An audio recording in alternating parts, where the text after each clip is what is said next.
Premier mystère, le baptême du Seigneur. Alors paraît Jésus. De Galilée, il vient au Jourdain vers Jean pour être baptisé par lui. Et voici qu'une voix venue des cieux disait : « Celui-ci est mon Fils bien-aimé, qui a toute ma faveur. » Par le baptême, Dieu notre Père a pris possession de notre vie, nous a incorporés à la vie du Christ et nous a envoyé le Saint-Esprit. La force et la puissance de Dieu illuminent la face de la terre. Nous ferons que le monde brûle dans les flammes du feu que tu es venu apporter sur la terre. Et la lumière de ta vérité, Jésus, éclairera les intelligences en un jour sans fin. Je t'entends clamer, mon roi, d'une voix forte et qui vibre encore. Ignem veni mitere in terram, et quid volo nisi ut accendatur. Et je réponds de tout mon être, de tous mes sens et de toutes mes puissances, ecce ego quia vocastime. Notre Seigneur a imprimé dans ton âme un sceau indélébile grâce au baptême. Tu es enfant de Dieu. Mon enfant, ne brûles-tu pas du désir que tous les hommes l'aiment ?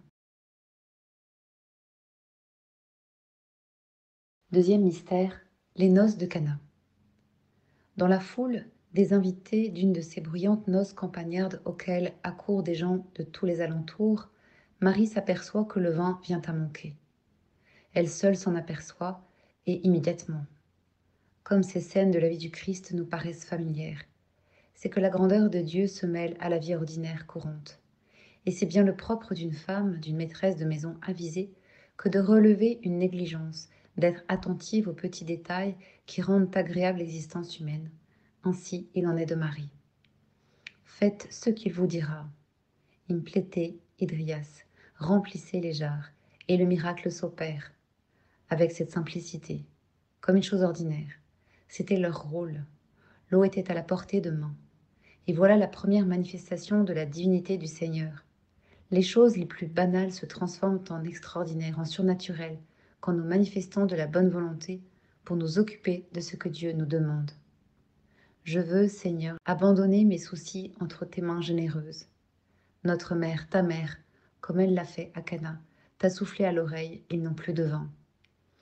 Si notre foi est faible, accourons à Marie. Saint Jean raconte que ses disciples crurent en lui, à cause du miracle des noces de Cana, que le Christ réalisa à la demande de sa mère. Notre mère intercède toujours auprès de son Fils pour qu'il se tourne vers nous et nous écoute, de sorte que nous puissions confesser : tu es le Fils de Dieu. Donne-moi, ô Jésus, cette foi que je désire de tout cœur. Ma mère, Notre-Dame, ma mère très sainte, faites que je croie. Troisième mystère, l'annonce du royaume de Dieu. Les temps sont accomplis et le royaume de Dieu est tout proche. Repentez-vous et croyez à la bonne nouvelle. Tout le peuple venait à lui et il les enseignait. Jésus voit ces barques sur la rive et monte dans l'une d'entre elles. Avec quel naturel Jésus monte dans la barque de chacun de nous. Quand tu t'approcheras du Seigneur, pense qu'il est toujours près de toi, en toi.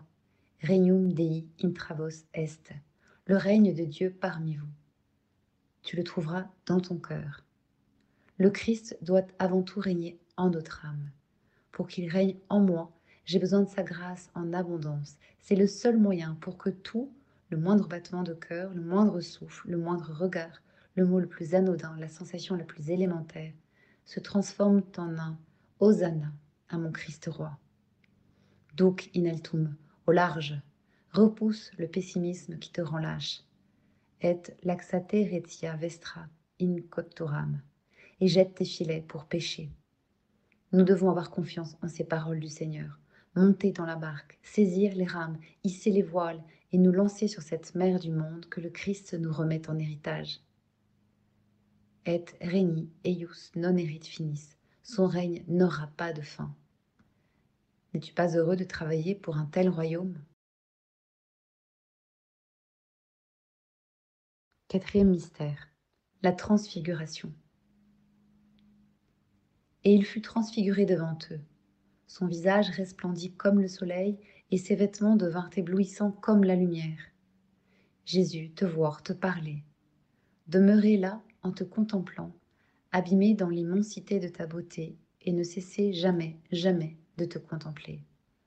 Ô Christ, si l'on te voyait, qui ne serait, en te voyant, blessé d'amour pour toi? Et voici qu'une voix disait de la nuée, celui-ci est mon Fils bien-aimé, qui a toute ma faveur, écoutez-le. Seigneur, nous voici pour écouter ce que tu veux nous dire. Parle-nous, nous sommes attentifs à ta voix. Que tes paroles, en descendant dans notre âme, enflamment notre volonté pour qu'elle s'élance avec ferveur pour te servir. Vultum tuum domine requiram. Seigneur, je chercherai ton visage. Je suis tout ému, en fermant les yeux, à la pensée que le moment viendra, quand Dieu voudra, où je pourrai le voir, non pas dans un miroir, d'une manière confuse, mais face à face. Oui, mon âme a soif de Dieu, du Dieu de vie. Quand irai-je voir la face de Dieu? Cinquième mystère, l'institution de l'Eucharistie. Avant la fête de la Pâque, Jésus, sachant que son heure était venue de passer de ce monde au Père, ayant aimé les siens qui étaient dans le monde, les aima jusqu'au bout. La nuit tombait sur le monde, car les rites anciens, les signes qu'autrefois Dieu avait donnés de sa miséricorde infinie envers l'humanité, allaient se réaliser pleinement, ouvrant la voie à une aube authentique, la nouvelle Pâque. L'Eucharistie fut instituée pendant la nuit comme une préparation au matin de la résurrection. Jésus est resté dans l'Eucharistie par amour, pour toi. Il y est resté en sachant bien comment les hommes le recevraient et comment tu le recevrais toi-même. Il y est resté afin que tu le manges, afin que tu lui rendes visite et que tu lui fasses part de tes problèmes, afin qu'en le fréquentant dans la prière auprès du tabernacle et dans la communion, tu t'éprennes de lui de plus en plus et que tu fasses en sorte que d'autres âmes, de nombreuses âmes, suivent le même chemin. Pour toi, qui es un bon enfant, ceux qui aiment sur cette terre, quel baiser ne dépose-t-il pas sur les fleurs, la lettre, le souvenir de la personne aimée? Est-il possible que toi, tu oublies un jour qu'il est toujours à tes côtés? Oublieras-tu que tu peux le manger? Seigneur, je ne veux plus voler au ras du sol, que m'illuminent toujours les rayons du soleil divin, le Christ dans l'Eucharistie. Fais que mon vol ne s'interrompe pas, tant que je n'aurai pas trouvé le repos en ton cœur.